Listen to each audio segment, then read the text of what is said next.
ஜனனி சந்தியா சீரியலில் நாளைக்கு என்ன நடக்குதுன்னு பார்க்கலாம் வாங்க. செம பரபரப்பாக அதிரடியாக எபிசோடு கொண்டு போகிறாங்க. அதுக்கு முன்னாடி வீடியோ பிடிச்சிருக்குன்னா லைக் பண்ணிட்டு பார்த்தா பேச கொஞ்சம் மோட்டிவேட்டிங்காக இருக்கும். ப்ளீஸ் பார்த்து சப்போர்ட் பண்ணுங்கள் ஃப்ரெண்ட்ஸ். மகாலிங்க சொல்லிகிட்டு இருக்காங்க இந்த மாதிரி, நீ ஒன்றும் கவலைப்படாத சாரு, உனக்கு எல்லா விஷயங்களும் நல்லபடியாக செஞ்சு கொடுக்க வேண்டியது என்னுடைய பொறுப்பு, உன் ஆசையை நிறைவேற்றுறது அப்படின்னு சொல்லி இந்த பக்கம் கரெக்டாக வெளியில் வராங்க.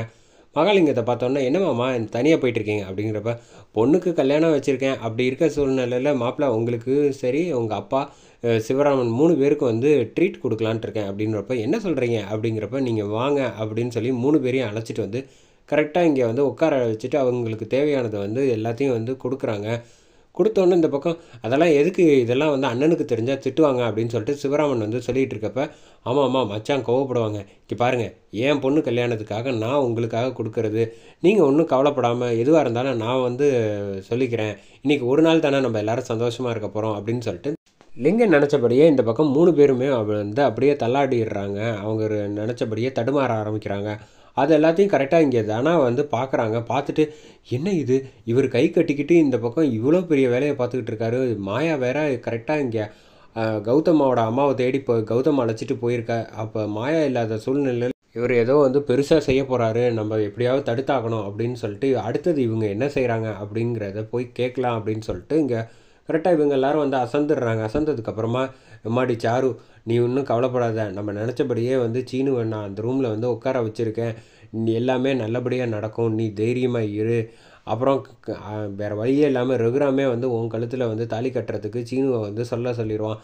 அப்போ இந்த மாயா இருக்காளே அப்படிங்கிறப்ப, அவள் தான் இங்கே இல்லையே, அவளுக்கும் சரி இந்த மாதிரி தனா இருக்காளே அப்படின்னா, அவள்லாம் ஒன்றும் பெரிய விஷயம் இல்லைம்மா, அவளெல்லாம் எப்படி என்னால் சமாளிக்கணும்னு எனக்கு தெரியும், நீ ஒன்றும் கவலைப்படாத, ரகுராமே உனக்கு நல்லது செய்ய, அவர் வாயாலேயே செய்ய வைக்கிறதுக்கு என்னால் என்ன பண்ண முடியுமோ அதை செய்கிறேன், அவரே தாலி கட்ட சொல்லுவார் பாரு சீனுவை அப்படிங்கிற மாதிரி சொன்னோட கரெக்டாக இங்கே எல்லா விஷயத்தையும் தனா கேட்டுடுறாங்க. அப்பா அவள் பாரு, தனா கேட்டுட்டு தப்பிச்சு போகிறாப்பா, அதை போய் ரகுராம் கிட்ட மட்டும் சொன்னான்னு வச்சுக்கேன், நம்ம திட்டம் எல்லாம் வீணாக போயிடும், ஏதாவது செய்ய, என் வாழ்க்கை கேள்விக்குறியாயிடும் அப்படிங்கிறப்ப, நீ ஒன்றும் கவலைப்படாதம்மா, நான் தான் இருக்கேன்ல அப்படின்னு சொல்லிட்டு கரெக்டாக தனா வேகமாக ஓடி போய் எல்லாத்தையும் சொல்லலான்ட்டு பார்க்குறாங்க. அந்த சமயத்தில் தனா கையை கரெக்டாக அழைச்சிட்டு போய் ஒரு கெஸ்ட் ஹவுஸ் மாதிரி இருக்குது, அந்த இடத்துல கரெக்டாக ரூம்குள்ளே கதவை தள்ளிட்டு தாப்பா போட்டுடுறாங்கன்னு சொல்லிடலாம். இந்த பக்கம் கிராமத்தில் அவங்க தனா எவ்வளோ தட்டி பார்க்குறாங்க, அவங்களால வெளியில் வர முடியாதனால இந்த விஷயத்தை யார்கிட்டையும் சொல்ல முடியாமல் என்ன செய்கிறேன்னு தெரியாமல் தடுமாறிக்கிட்டு இருக்காங்க. அந்த சமயத்தில் தான் கரெக்டாக ஆட்டோவில்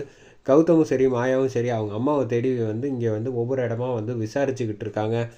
ஆனால் இந்த நேரம் பார்த்து, மாயா இல்லாத நேரம்தாம்மா நீ சரியாக பயன்படுத்திக்கணும், அவள் வீட்டில் இல்லை, இப்போ எவ்வளோ சீக்கிரம் நம்ம நினைக்கிறத சாதிக்கணுமோ அதை செய்யணும் அப்படின்னு சொல்லிட்டு இந்த பக்கம் கரெக்டாக இங்கே சாரு இருக்கிற ரூமுக்கு கரெக்டாக இங்கே சீனு வராப்புல வந்தோடனே பார்த்தா அவர் கண்ணுக்கு மாயா தெரியுது.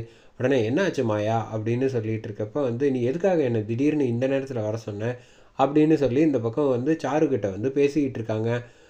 தன்னோட மனைவின்னு நினச்சிக்கிட்டு. அப்போ கரெக்டாக நான் எவ்வளோ தூரம் உன்னை மிஸ் பண்ணுறேன் தெரியுமா அப்படின்னு சொல்லிட்டு கரெக்டாக இங்கே சாரு அப்படியே கட்டி பிடிச்சிட்டு பார்த்துட்ருக்காங்க பேசிட்டு. அந்த சமயம் டக்குன்னு மாப்பிள்ளையோட அப்பா கரெக்டாக கதவை திறந்துடுறாங்க. கதவை திறந்தோடனே என்ன நடந்துகிட்டு இருக்கு அப்படின்னு சொல்லிட்டு 2 பேரையும் அழைச்சிட்டு இங்கே ஹாலில் நிப்பாட்டிடுறாங்க. என்ன ஆச்சு சம்பந்தி, எதுக்காக இப்படியெல்லாம் பேசிகிட்டு இருக்கீங்கன்னு மகாலிங்க ஒன்றுமே தெரியாமல் அவர் வேலையை ஆரம்பிக்கிறாருன்னே சொல்லிடலாம். அப்பா ஒன்றும் இல்லைப்பா, மாமா இப்போ இந்த பக்கமாக தடுமாறிட்டு வந்தார், அவர் தோளில் சாஞ்சார், அதை போய் இவர் தப்பாக புரிஞ்சுக்கிட்டு பேச ஆரம்பிச்சிடறாங்க. நிறுத்துங்க, எங்கே போயிட்டாப்புல அந்த ஊர் தலைவர் ரகுராம், எங்கே வாங்கய்யா, என்னவோ சொன்னீங்க, சாரு ரொம்ப நல்ல பொண்ணு அப்படின்னு சொல்லிட்டு நாளைக்கு என் பையனோட கல்யாணம் பண்ணிக்க போகிறா, இவ போய் இந்த மாதிரி நான் அவனை கட்டி பிடிச்சிக்கிட்டு இருக்கா, இதெல்லாம் என்னால் எப்படி பேச சொல்கிறீங்க, இதெல்லாம் முடியவே முடியாது அப்படின்னு சொல்லிட்டு இந்த பக்கம் சொல்லிகிட்டு இருக்கப்போ, அப்போ தான் கரெக்டாக மணியும் சரி சிவராமனும் சரி அவசரப்பட்டு நம்ம தப்பு பண்ணிட்டோமே, நம்ம பையன் லிங்கத்தை பற்றி தெரிஞ்சிருந்தும் நம்ம எல்லாம் அவனை மாட்டி விட்டுட்டோமே அப்படின்னு சொல்லிட்டு ரொம்ப ஃபீல் பண்ணிகிட்டு இருக்கப்ப, ஏதோ ஒரு சின்ன விஷயம், இதுக்கு எதுக்கு இப்படிலாம் பேசிகிட்டு இருக்க அப்படின்னு சொல்லிட்டு மணியும் சிவராமனும் சமாளிக்க பார்க்குறாங்க. அந்த சமயம் எரியா சின்ன விஷயம், நீ இஷ்டத்துக்கும் பேசுவீங்க, அதுக்கெல்லாம் நான் பொறுப்பா, என்னாலலாம் இந்த கல்யாணத்தை நடத்த முடியாது அப்படிங்கிற மாதிரி இங்கே பேசிக்கிட்டு இருக்காங்க. ஏன் சம்மந்தி இப்படிலாம் பேசிகிட்டு இருக்கீங்க, லிங்கம் தயவு செஞ்சு கையெடுத்து கும்பிட்டு இப்படிலாம் சொல்லாதீங்க, என் பொண்ணு வாழ்க்கை ரொம்ப கஷ்டப்பட்டு நடக்க போகுது, அவள் ஆசையோடு இருக்கா அப்படிங்கிற மாதிரி சொல்கிறப்ப ரகுராம் பார்த்துட்டு இந்த பக்கம் கரெக்டாக முறைச்சி பார்க்குறாங்க.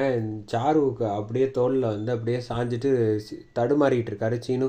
ரகுராம் என்ன முடிவு எடுக்க போகிறாருன்னு தான் ட்விஸ்ட்டோடு வச்சுருக்காங்கன்னே சொல்லலாம்.